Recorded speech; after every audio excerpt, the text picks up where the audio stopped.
今日個蛋糕嘅慕斯呢，係用雪糕、淡忌廉同埋魚膠粉製作而成嘅，係一個好慳時間嘅製作方法，而且特別好食添。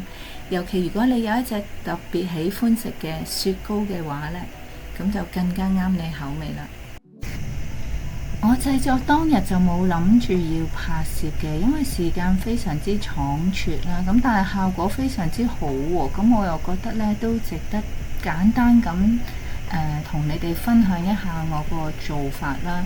用僅有嘅相片，希望大家唔好介意太過簡單。喺製作慕斯之前，我哋首先焗咗個圓形6寸大嘅海綿蛋糕先。如果你唔想整呢，喺街買普通任何海綿蛋糕都得，大啲細啲都冇問題，因為都係切開擠喺個慕斯入面嘅啫。你仲可以揀唔同口味嘅。整好嘅蛋糕，我哋將佢一片開3，變咗3個圓形。首先，我哋將8克嘅魚膠粉放落大概50毫升嘅水裡面，等佢軟化溶解咗，大概需要10分鐘到啦。記得唔好用滾熱水或者唔好煲佢喎，會凝結唔到㗎。其實嗰個雪糕你可以揀其他口味啦，你可以配襯返你想要嘅顏色造型呢，就用唔同嘅味道嘅。我就用咗芝麻味，因為襯返個劍擊公仔嘅。第二個步驟就係將啲雪糕由雪櫃攞出嚟，等佢稍微融化，陣間要形成一個好似奶昔咁嘅狀態，就係啱啱好啦。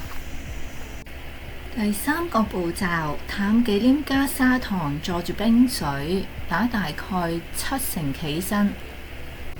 我哋將溶咗嘅魚膠粉水撈落溶咗嘅雪糕裡面，再輕輕拌落去嗰個淡忌廉入面。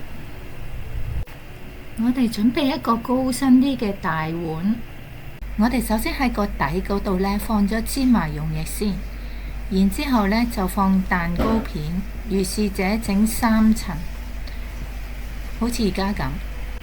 然後將呢一個未凝固嘅慕斯蛋糕放入雪櫃冷藏格，唔係冰格喎。大概4個鐘頭到呢，佢就差唔多可以完全成型㗎喇。咁你攞出嚟攤一攤，暖少少就可以倒扣出嚟㗎喇。表面嘅裝飾呢，我就係用番糖整嘅。番糖嘅做法呢，大概就係買白色嘅細粒棉花糖，如果買唔到就買大粒嘅棉花糖，擠入微波爐入面，加少少水，微波爐叮30秒到，等佢溶咗，搞到順滑冇粒粒之後呢，就用個篩啲糖粉入去，一路撈一路搓到唔黐手，軟軟彈彈，你就搽少少油包保鮮膜，靜置半個鐘就可以用嚟造型㗎喇。咁當然你可以加啲色素落去，再猜到啲色素勻勻咗呢，就可以做到唔同顏色嘅公仔或者字樣啦。咁我啲字呢，就係搓成長條形，然之後再屈曲佢就成為啲字啦。公仔方面就需要自己發揮啦。最後將啲裝飾擠埋落蛋糕面就大功告成啦。如果睇完有唔明嘅地方，可以留言俾我，我會盡快覆你哋。拜拜。